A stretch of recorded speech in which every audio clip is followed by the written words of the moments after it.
बिस्मिल्लाहिर्रहमानिर्रहीम। अस्सलाम वालेकुम डियर स्टूडेंट्स, मैं हूं आपका बायोलॉजी टीचर असद सुल्तान। आज का जो हमारा टॉपिक है बायोडाइवर्सिटी, चैप्टर नंबर 3 से है बायोडाइवर्सिटी पर इंसान के असर।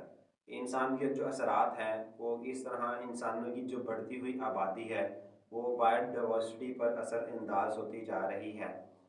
तो 10,000 साल पहले इंसानों की तादाद सिर्फ 5 लाख थी, 50 लाख थी, 5 मिलियन थी। इंसानी आबादी में इजाफा ज़राअत और सनत में तरक्की के सबब हुआ। जैसे जैसे ज़राअत ने तरक्की की, सनत ने तरक्की की, तो इंसानी आबादी में भी इजाफा होता गया। आज ज़मीन पर 7 अरब लोग मौजूद हैं।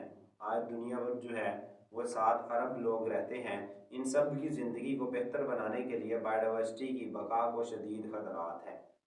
ठीक है, अब जिनकी ज़िंदगी को बेहतर से बेहतर बनाने के लिए जो बायोडाइवर्सिटी है उसको नुकसान पहुंच रहा है। हर रोज़ दुनिया की आबादी में 2,60,000 लोगों का इजाफा हो रहा है।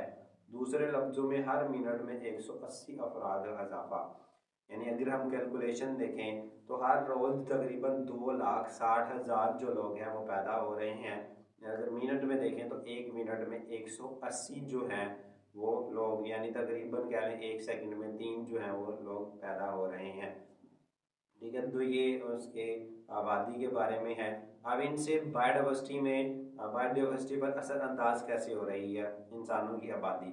सबसे पहले मसाकन की तबाही, जंगलात की कटाई। ठीक है, तो ये दोनों आपस में कहने के इनका ताल्लुक है। जैसे जैसे आबादी बढ़ती जा रही है इंसानों को रहने के लिए जगह चाहिए, जिसकी वजह से जंगलात को काटा जा रहा है। या अगर जंगलात को रहने के लिए नहीं काटा जा रहा तो इंसानों की आबादी के लिए, यानी घर बनाने के लिए, ठीक है, दरख्तों की कटाई की जाती है, लकड़ी चाहिए होती है, ईंधन के लिए लकड़ी चाहिए, पेपर बनाने के लिए लकड़ी चाहिए, या अगर वहाँ से रोड गुजरने हैं, सड़कें गुजरनी हैं तो जंगलात को काटा जाता है। तो ये सारे कामों के लिए जंगलात की कटाई की जाती है, जिससे जो जानदार हैं उनके मसाकन की तबाही, मसाकन मस्किन की जमा है जहाँ पर जानदार रहते हैं। तो अब जो जानदार जंगलात वगैरह में रहते हैं उनको जो है वो रहने की जगह ख़त्म हो रही है, जिसकी वजह से वो सरवाइव नहीं कर पाते और मर जाते हैं।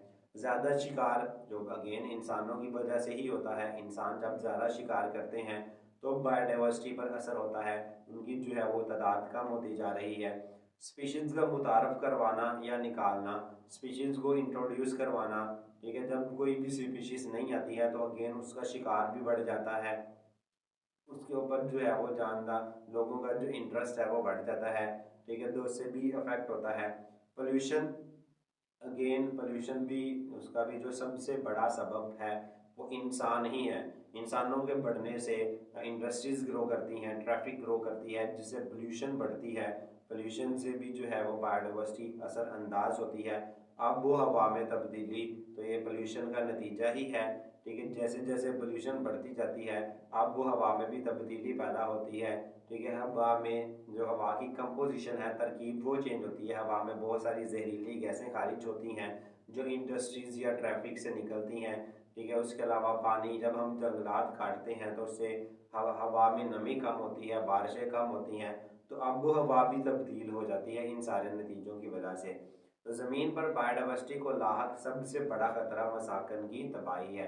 अब इन सारे मसाइल में से, इन सारे ख़तरात में से जो सबसे बड़ा ख़तरा बायोडाइवर्सिटी को दरपेश है वो मसाकन की तबाही है, क्योंकि इंसानों की आबादी बढ़ती जा रही है, जिसके लिए जंगलात की कटाई भी बढ़ती जा रही है, जो कि दूसरे जानदारों के मसाकन को नुकसान पहुंचाती जा रही है। तो ये वो तमाम ख़तरात हैं जिनसे जो है वो बायोडाइवर्सिटी दो चार है।